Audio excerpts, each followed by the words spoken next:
So what's new in Warframe this week? Well, at least for the next 11 days you will be able to get the, let's be honest, the Dex Furus, or a weapon slot.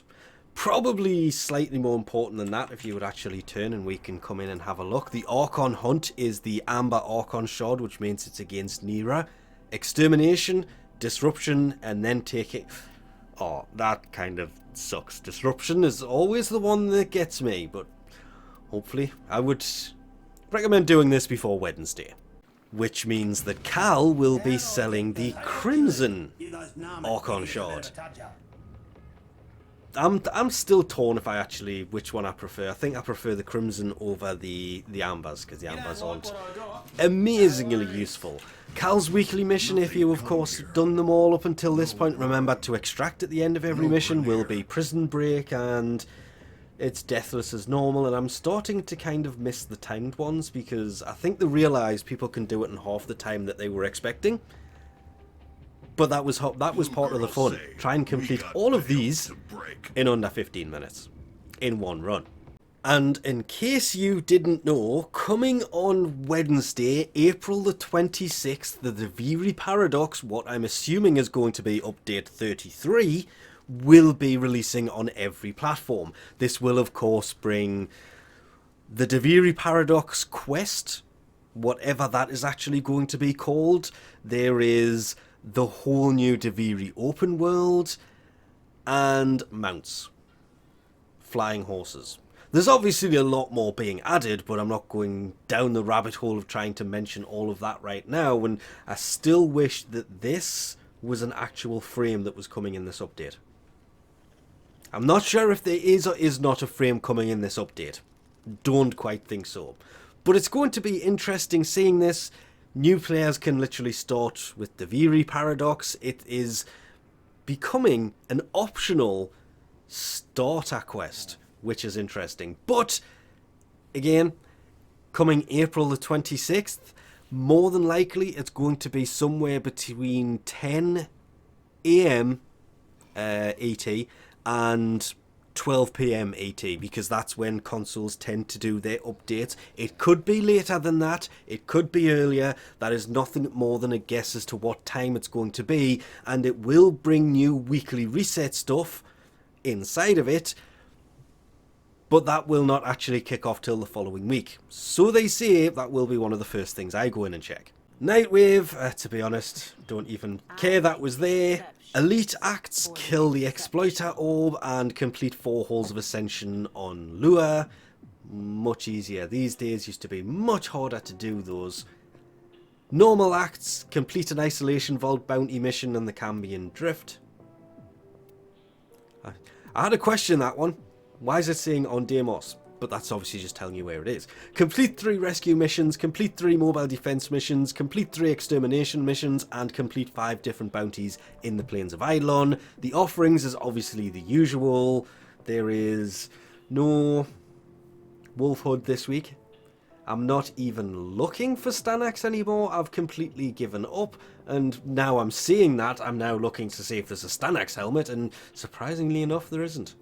This would be only the 4th or 5th time since this started that he hasn't had one here.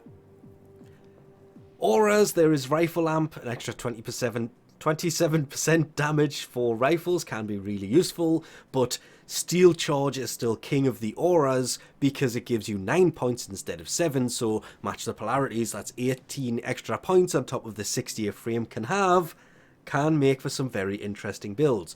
Plus 60% melee damage. Pistol Scavenger, not so much. Energy Siphon is also one worth having, but to be fair, Steel Charge is just slightly better. There is the dual Zarin Daggerak skin blueprint, the Karak Desert Camo skin blueprint, the Glassmaker ornament is here yet again, the Wolf Beacon is here. The only way to summon Wolf into a mission to allow you to take him out and get a part of the Wolf Sledge is to use the Wolf Beacon in a mission, and it's the only way to actually get the Wolf Sledge outside of trading.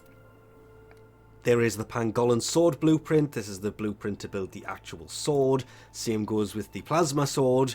Still my favourite. Wish they'd actually made a dual wielding version of that. And the Heat Dagger, that to be fair, 208 damage. That does 200. Pangolin does 150. There's a reason that the heat dagger and the heat sword was so popular back, well, still are. Starting weapons, they are amongst the best, and also kind of used to be the easiest to get hold of from alerts. Augment wise, Mirage's Prism,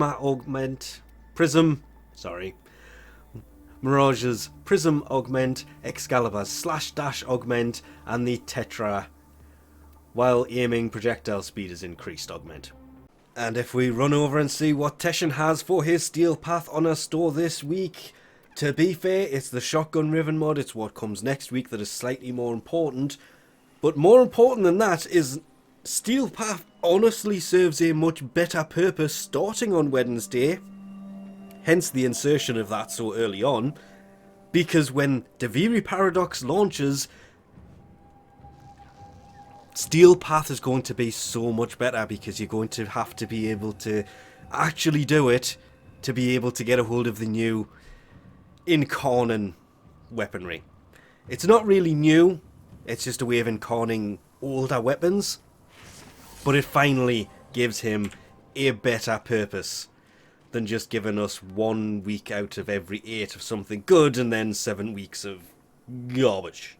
And if you have Helmet's Invigoration segment, it's worth coming in and checking, because obviously the frame and the augments is different for everybody. You may get one that you like, and every 10th does mutate, allowing you to put whichever one of these you have that is worthy of being used like this, being put on whatever frame you want that you have equipped at the time. So we'll leave this off here for now. Again, probably the biggest thing coming this week will be on Wednesday, April the 26th, possibly between 10 AM and 12 PM AT, just because that's when consoles update. Whether it does in that time or not, don't know. This is nothing more than a guess from me. But either way, Duviri Paradox is still coming, April 26th. Finally. And with that, we'll leave this off here. Thanks for watching. Oh, it's not winter 2022, is it? It's actually 2023, so I guess they were wrong on that one.